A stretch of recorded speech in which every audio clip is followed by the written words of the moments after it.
E aí galerinha, beleza? Tudo bom? Então, hoje nós vamos estar falando aí um pouquinho sobre as invasões no Brasil, tá? Então nós vamos falar sobre as invasões francesas e vamos estar falando também sobre as invasões holandesas, beleza? Então assistam o vídeo aí para que vocês possam fazer a atividade de vocês, valeu? Outra coisa, a correção da atividade da aula passada. Quase ninguém me enviou a atividade. Então, durante a semana eu vou estar enviando aí o vídeo com a correção apenas para os alunos que me enviaram a atividade. Quem ainda não me enviou, me envia, tá bom? Valeu, galerinha!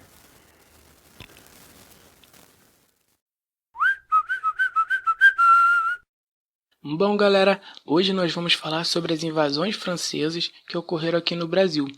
Mas antes de começarmos, devemos ressaltar que desde a chegada dos portugueses aqui em 1500, esses novos territórios despertaram grandes interesses dos povos da Europa. Então, vamos lá. Lembra que no vídeo anterior falamos sobre o Tratado de Tordesilhas?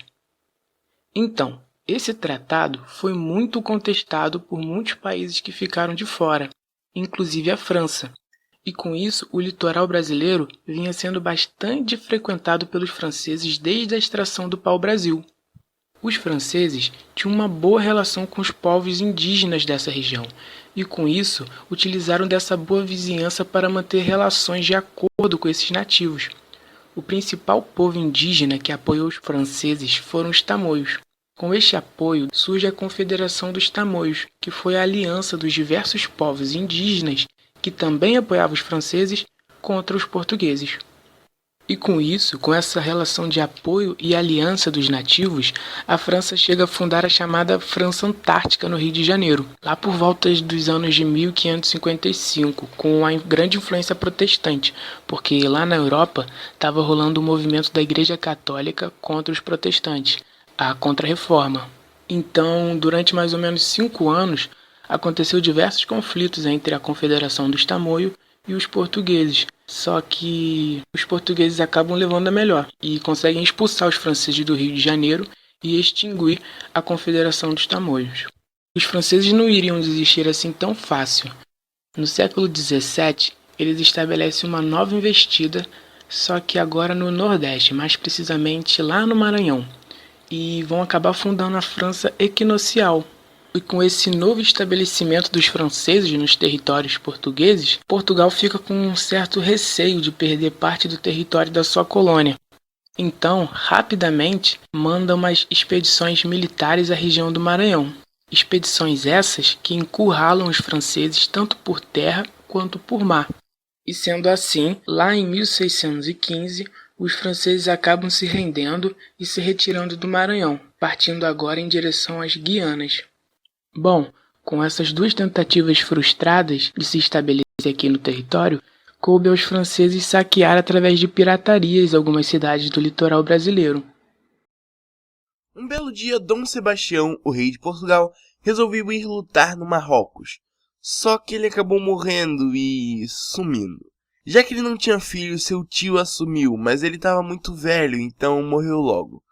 Daí, 3 familiares começaram a lutar pelo trono de Portugal. O vencedor? Filipe II da Espanha. Agora, Portugal e Espanha eram um só, a chamada União Ibérica. E o que isso tem a ver com os holandeses? Vocês já vão entender.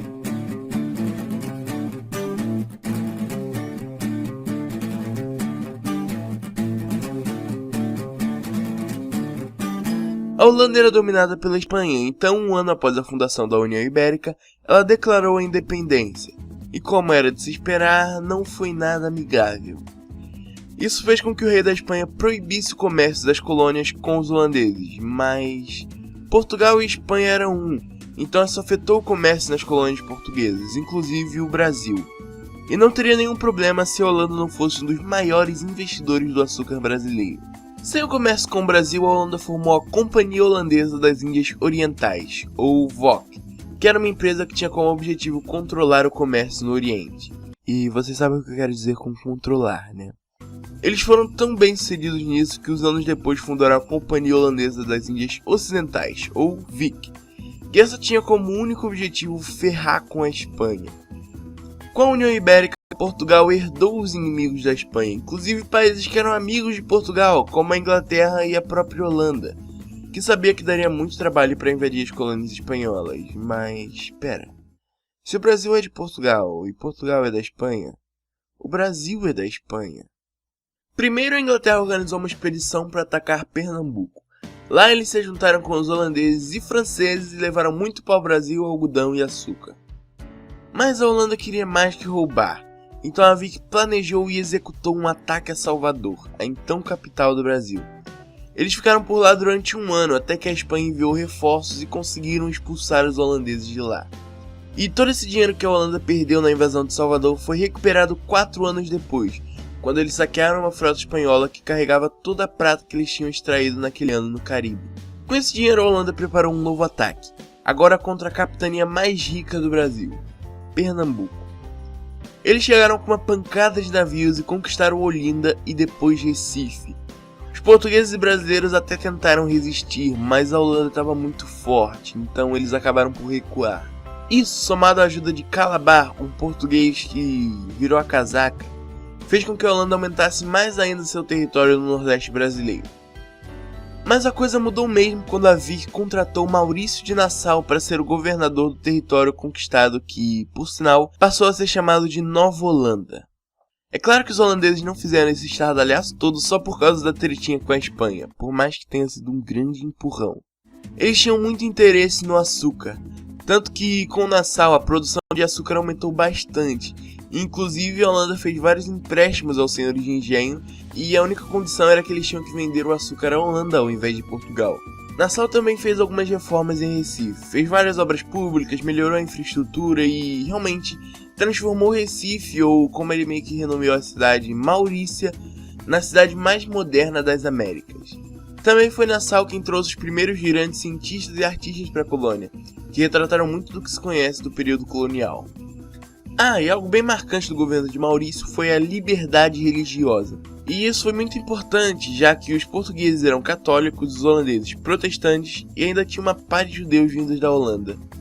Ok, mas lembram da União Ibérica? Os portugueses já estavam de saco cheio dela, então começaram uma guerra com a Espanha que separou os dois impérios novamente. Com isso, Portugal fez um tratado com a Holanda para se proteger da Espanha, já que era uma inimiga em comum dos dois. O tratado também previu uma trégua de 10 anos entre os dois países e suas colônias no mundo inteiro, mas os dois cagaram pra isso e só ficaram em paz na Europa mesmo. Voltando à Nova Holanda, ela estava prosperando bastante, né? Açúcar, comércio, investimento em infraestrutura. Nassau estava investindo muito em infraestrutura e obras públicas, o que fazia com que menos dinheiro fosse para a mão da Holanda. A Vic não concordava muito com esses métodos de governo e demitiu Nassau do governo da colônia. Então a Holanda começou a cobrar os empréstimos que tinham feito aos senhores de engenho, que não tinham dinheiro para pagar porque os juros estavam muito altos. A cobrança, junto com a demissão de Nassau, levaram à insurreição pernambucana. Portugueses, brasileiros, escravos e índios se juntaram para expulsar os holandeses daqui e... vamos pular as batalhas e direto para a parte importante. Depois de 9 anos de guerra, o Nordeste brasileiro foi reconquistado e passou a ser parte da colônia novamente. Muito fácil a reconquista, né? Sim, porque a Holanda estava em guerra com a Inglaterra e não conseguiu mandar reforços para ajudar os holandeses aqui. Tanto que logo que acabou a guerra com os ingleses, a Holanda exigiu a devolução da colônia, dizendo que se não devolvesse eles iam invadir de novo. Portugal falou, não mano, calma aí, deixa que eu compro Pernambuco. E foi assim que Portugal pagou 4 milhões de cruzados e 2 colônias à Holanda pelo Nordeste brasileiro. Pro Brasil, bem, a Holanda pegou todo o conhecimento que conseguiu aqui e levou para a América Central. O açúcar deles era melhor e mais barato. Isso levou o Brasil à crise do açúcar, mas deixa isso para depois.